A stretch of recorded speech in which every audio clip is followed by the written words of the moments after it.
news everywhere you go. Follow WKYT on Better Business Bureau's Heather Clary talks about the rules for returning gifts that don't quite fit or just aren't right. And longtime Kentucky House Speaker Greg Stumbo, who lost his seat in November, looks back on being associated with Frankfort for some 50 years. Well, I first got elected to the House, actually, in 1966. I was Speaker of the House for the Kentucky Youth Assembly, which is sponsored, it's a mock legislature sponsored by the state YMCA that still goes on today.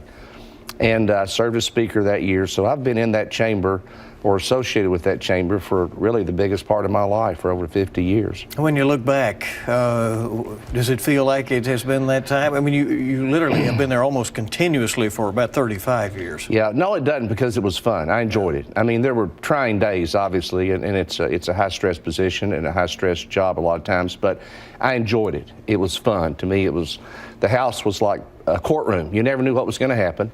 And it was always exciting, and I enjoyed, I guess, every minute of it. What were the circumstances that led to the Republicans taking charge of the Kentucky House for the first time in 95 years? Well, you saw Donald Trump win this state, overwhelmingly. We saw, in my district, for example, we have about 3,000 registered Republicans.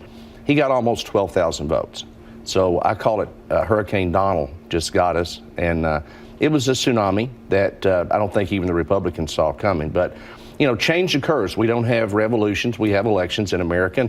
I wish him the best. I hope that he can fulfill a lot of the promises that he's made to not only Kentuckians, but to Americans. You said you don't think the Republicans saw it coming. Did you see it coming in the final days of the campaign? Yes and no. We knew it was there.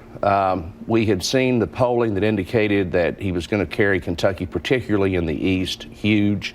And so as I traveled through my district campaign, I'd see a lot of Donald Trump signs. Some yards had my signs and Donald Trump signs.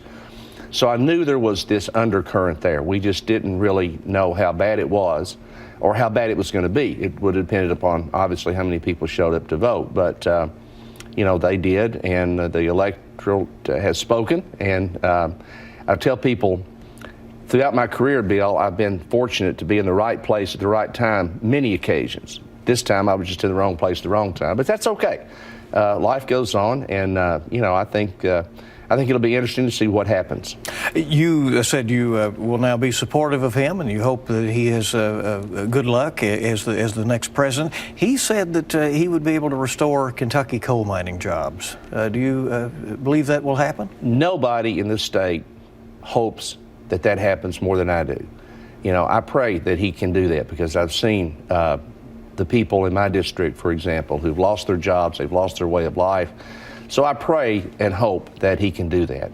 I don't know that he can. I was disillusioned somewhat when Senator McConnell announced, I believe 3 days after the election, well, there's not really a war on coal.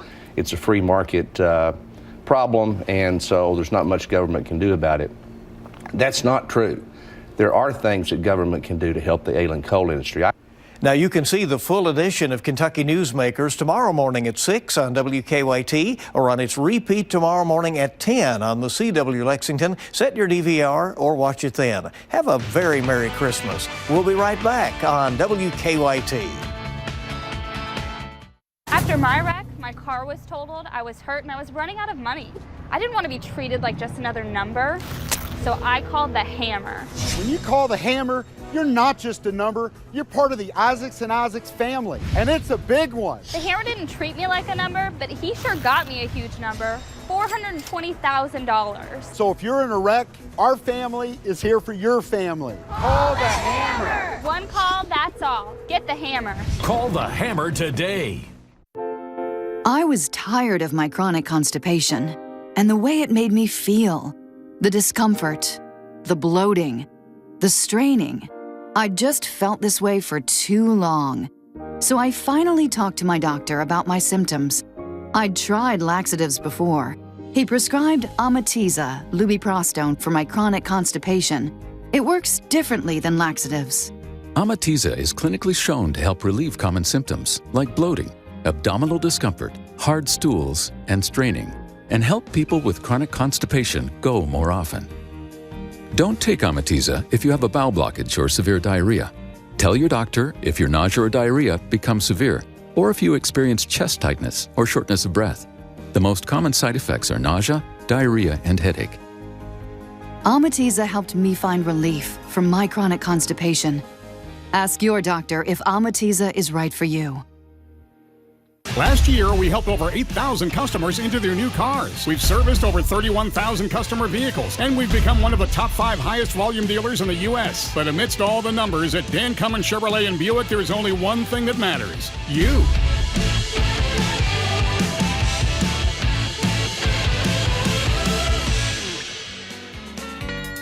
Let me tell you one more time exactly how I feel. I'd rather drive to Paris for a Dan Cummins deal. For most of our customers, losing power is a real frustration, but for some, it's a true emergency. My name is Philip Hicks. I'm a lineman at Kentucky Power. We've battled major storms and a recent tornado, but nothing's going to prevent us from keeping the lights on here. It's critical that we have power in order to take care of our patients. A hospital like this takes care of our community, so we'll do everything in our power to take care of it.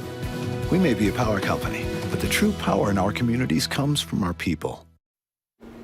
Welcome back to WKYT. So guys, when you put your Christmas tree, you know, you usually put it on your house, but there's actually more places that you can put it. Have you guys ever thought about putting it on your roof maybe? No, because I would hurt myself. Oh, yeah. Well, that's what one Oregon family did. They cut the top half of their tree off and put it on the roof, making it look like the tree is coming out of the roof. The family says they were inspired by the famous movie Christmas Vacation. Love it. So they bought this perfect 20-foot tall tree to get the job done. That is big. 20-foot tall tree. That won't fit in our yard. That is such a great idea. I think that is fantastic. Yeah, what might not Terrifying. be so fantastic would be if you were hoping for a white Christmas, because it doesn't look likely it is going to be wet and warm through the next 48 hours, into the mid to low 60s for the holiday tomorrow. But if you want to track where Santa is, go to WKYT.com/Santa Tracker, and you can follow the big man as he works his way across the world delivering presents. Again, WKYT.com/Santa Tracker. Thank you so much for joining us today, this morning. It's been fun. Yeah, I had a good time. Merry Christmas, everybody. Merry Christmas Eve.